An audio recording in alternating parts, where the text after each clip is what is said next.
Hey everybody, and welcome to this little series right here where I go ahead and actually, review the Facebook ads of an e-commerce brand and compare their Facebook ads and their potential leaky holes to their, respective competitor in the field. We've been putting that out, and those type of audits, we've been putting those out for potential as well as for existing clients here at my agency, Victory Media, for about a year right now.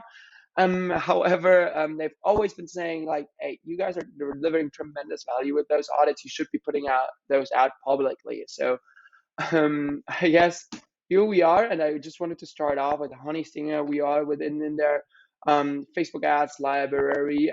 They're essentially selling supplement bars that are gluten free, have a little bit more protein to them, and it just generally kind of sells supplemental. Food and snacks, waffles whatsoever, right? And here we are within their Facebook ads library. You can see that they have a couple of cool graphics already online. They're actively running ads. And I wanted to kind of compare them to one brand, Drink Super Coffee, right? Super Coffee has some type of updated coffee where they have a coffee with less calories, less added sugar, as well as more less calories and more protein.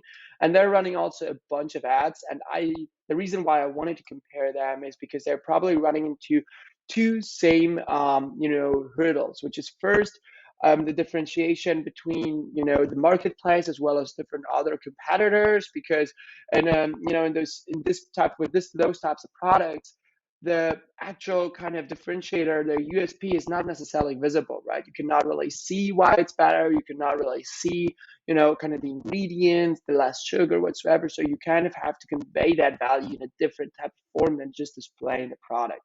That's the first thing. However, secondly, and in my opinion, even more importantly, they do have probably similar cash flow problems, right? Probably their cash to cash conversion cycle looks pretty similar due to the reason that probably the majority of people, if you do not really incentivize them properly, will not go ahead and buy a huge amount of bars or waffles right at the gate. Same goes for their coffee, right? They're probably going to buy two bottles of their coffee, maybe six, one of their packages, right? Before they come back and actually purchase more when they kind of go ahead and like it. So that is the first thing that really kind of stung with me, that probably they're really trying to overcome those same hurdles, right? So, and here you can see Honey Stinger. As I said, they have a couple of cool graphics. They're already trying to also go for the subscribe and save, but they're not really doing extra anything, kind of, kind of really going out and screaming at your face, right? And that is something. Before we talk about what they could be doing, let's talk about what Super Coffee is already doing, right? So first of all, as I said, the competition and kind of working out their USP and really differentiating themselves from the marketplace, they're doing that tremendously well by just simply comparing their, coffee with their obvious competitors, things like Starbucks, right, where you have a ready to go coffee as well, right, and they go ahead and actually compare their non-visible features, right, 54 grams of added sugar, 0 grams of added sugar, right. Same goes here for if you go ahead and scroll down. Not only they do not only like go ahead and embrace their competition, but they do just also, in my opinion, the most obvious thing, right? They go ahead and actually point out their non-visible features, right? 0 grams sugar, 10 grams of protein, 200 milligrams of caffeine, right? That is something that, for example, Honey Stinger doesn't do at all, right? They don't really go ahead, point out their features, point out the things that might but that people might be looking out for and searching for in this type of product, right? They just imagine and they just assume that people by seeing those ads, they will click on there and then get more information. But this is not really how paid social works. So that is the first thing that I would do if I was managing the ads for HoneyStinger right out of the gate. I would probably go ahead and launch a couple of comparison ads where I go ahead and compare their product with the obvious competitor. For Drink Super Coffee, it was right now, it is Starbucks majorly, and other types of comparisons. Here they've really been focusing with the healthiest dairy-free latte in the Milky Way. rise without the sugar shine, right?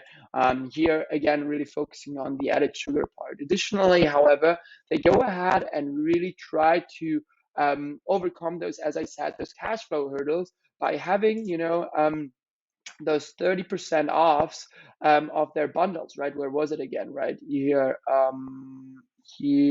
you go. Let me find those.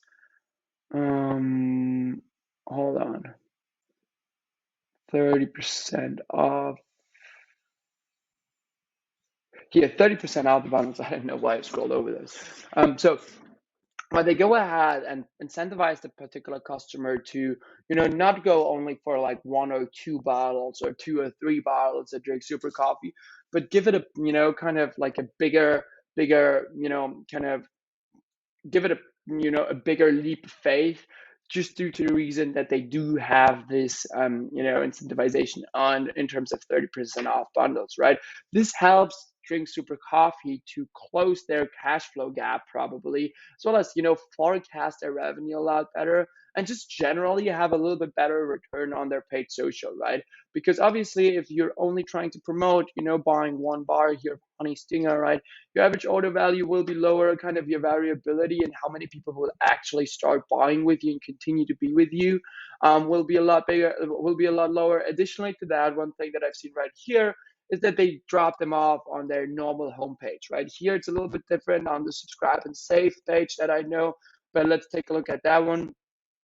Yeah, they're dropping that off. Here it's a 404 not fan page. So those are obviously also things that you should be, implementing, or that I would be implementing if I was HoneyStinger, right? So maybe they're not really spending them a huge amount of money, probably not as much, definitely not as much as, Drink Super Coffee. But as you can see right here, it's a 404, 404 not fan page, and they're actively spending money on that, right? This one is active and started running since the 1st of April. So they're literally been spending money on that page, for pretty much a month. So those are the pretty much the 3 things that I would implement if I was HoneyStinger right now. And if you are a brand that is similar, that is a consumable brand, that is a brand where you do not really have a visible feature, a visible differentiator to your competitors in space, this is what I would do. I would go ahead, probably run and test a lot of different comparison ads, right? Comparison ads with different features, different angles, right? Here, apparently, Drink Super Coffee has been testing those. I've been following them for a long while, for a while already. They've been testing those with added sugar, with a protein as well. Probably the added sugar angle was performing the best. Therefore, they're really honing into that and kind of having those different slogans right there. So that is the first thing that I would implement if I was HoneyStinger or a similar brand, and you're watching that right now.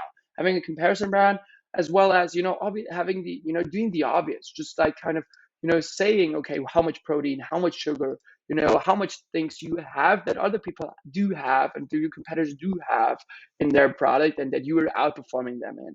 So that is the first thing. Secondly, I would try to really minimize and close that cash to conversion cycle, right? Where you really try to incentivize your paid acquisition, as well as your first customers, to go for that, for that subscription box, to go for those 3 month and subscriptions, and instead of just going for like 1 bar or 2 bars, or like a package of 3 bars, where it's still just an average order value of maybe $30, right? That is just, that will bring you more forecastable revenue. It will be, your customers will just be like probably more loyal. There will be less of a churn rate. And last but not least, right, your return on your paid acquisition is just a lot more visible, and there's a lot more kind of can be a lot better calculated. So that is the second thing. And third thing that I would definitely implement, and that is particularly suited for HoneyStinger, and that is obviously check out my landing pages. That is just a no-go, having a for a not found page, as well as dropping off people on a home page when you have such a generic ad just going live, right, where you do not really have any type of incentive going in, right? Those ads are probably not performing the best. Maybe they're only on a warm target audience whatsoever, but there's definitely a lot of room for for improvement. So Wendy, if you are watching that, feel free to reach out to me, and we can kind of schedule a 20, 30-minute discovery call for you to particularly talk about what you could be doing in order to overcome, this growth hurdle.